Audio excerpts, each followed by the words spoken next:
मरकज़ी हुकूमत की फ़ौज भर्ती के लिए शुरू की गई अग्निपथ स्कीम के खिलाफ मुल्क भर में खूब मुखालिफत हो रही है।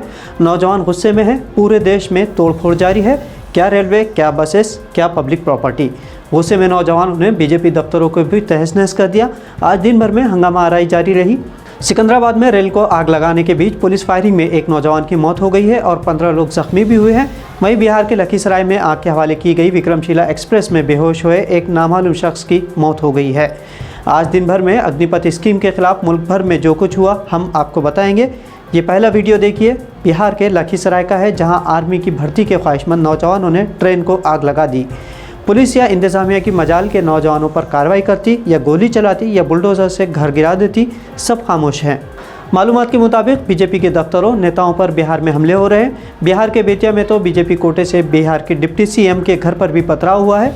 ये बाघा में बीजेपी दफ्तर का वीडियो है।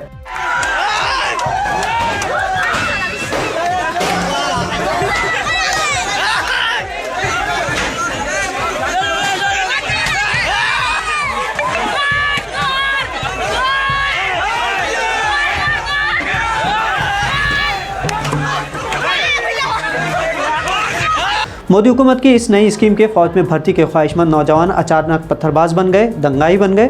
सिकंदराबाद रेलवे स्टेशन पर एहतजाज करते हुए ट्रेन आग के हवाले करने के साथ साथ ही तोड़फोड़ भी की गई। पुलिस पर भी पत्थर फेंके गए, जिसके जवाब में पुलिस ने गोली चलाई, जिसमें एक शख्स की मौत हो गई और 15 लोग जख्मी हुए हैं। वहीं हैदराबाद में अग्निपथ स्कीम की मुखालिफत में इन नौजवानों ने 4-5 ट्रेन इंजन को आग लगा दी। बिहार में अग्निपथ स्कीम की मुखालिफत में पुरजोर एहतजाज हुआ। इस दौरान बिहार के डिप्टी सीएम रेणु देवी के घर पर भी हमला हुआ है। रेणु देवी के बेटे ने मीडिया को बताया कि रेणु देवी फिलहाल पटना में है, लेकिन बेतिया में उनके घर को काफ़ी नुकसान पहुंचाया गया है। चंपारण जिले के बाघा इलाके में बीजेपी दफ्तर में तोड़फोड़ की गई है। इसके अलावा सासाराम में भी बीजेपी ऑफिस को तहस नहस किया गया।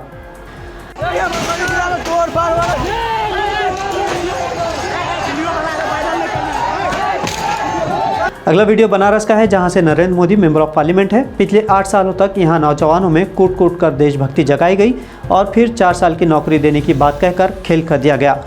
अब यहां भी मुखालिफत हो रही है। देखिए बनारस के कैंट स्टेशन का क्या हाल है। इन देशभक्त नौजवानों ने क्या कर दिया। हम लोग अभी कैंट पर हैं। एसी बस, रोडवेज में बस खड़ी करने के बावजूद भी कोई प्रशासन कोई एक्शन नहीं ली। तो रोडवेज का बस और अपनी बस सब रोज को तोड़ फोड़ किए। फौज में भर्ती की ख्वाहिश और उसके लिए सालों से मेहनत करते आ रहे नौजवानों की नाराजगी अलीगढ़ में भी देखने को मिली, जहां अग्निवीरों ने पुलिस चौकी फूंक दी। पुलिसकर्मी पत्तेझाड़ चौकी छोड़कर भाग खड़े हुए। आज जुमा थे, लेकिन मुस्लिमों की भीड़ नहीं थी।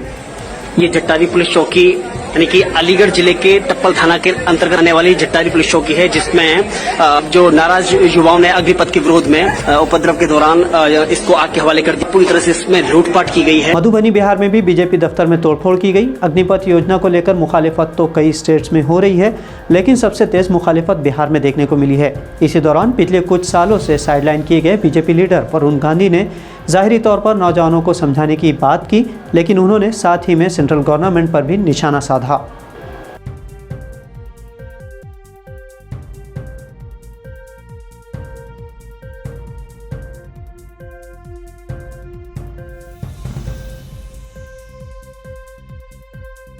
ये बस का भी वीडियो काफ़ी वायरल हुआ है, जिसमें नौजवान तोड़फोड़ करते हुए नुकसान पहुंचा रहे हैं। जिस वक्त इन नौजवानों को तालीम, तरबियत, साइंस और अमन की तालीम दी जानी चाहिए थी, उस वक्त उनसे मंदिर वहीं बनाए गए, जय श्री राम का नारा लगवाया गया।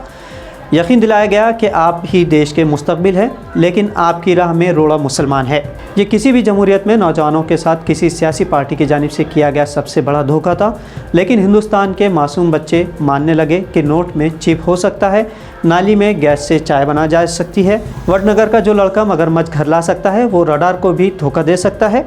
मोदी उनके लिए एडवेंचर बन गए हैं, फैंटम बन गए हैं और अब इन नौजवानों को पगलाई भीड़ में बदल दिया गया है। ये लड़के जो कल तक देश के मुस्तकबिल थे, अब भीड़ में तब्दील होकर अपने ही देश को आग के हवाले कर रहे हैं।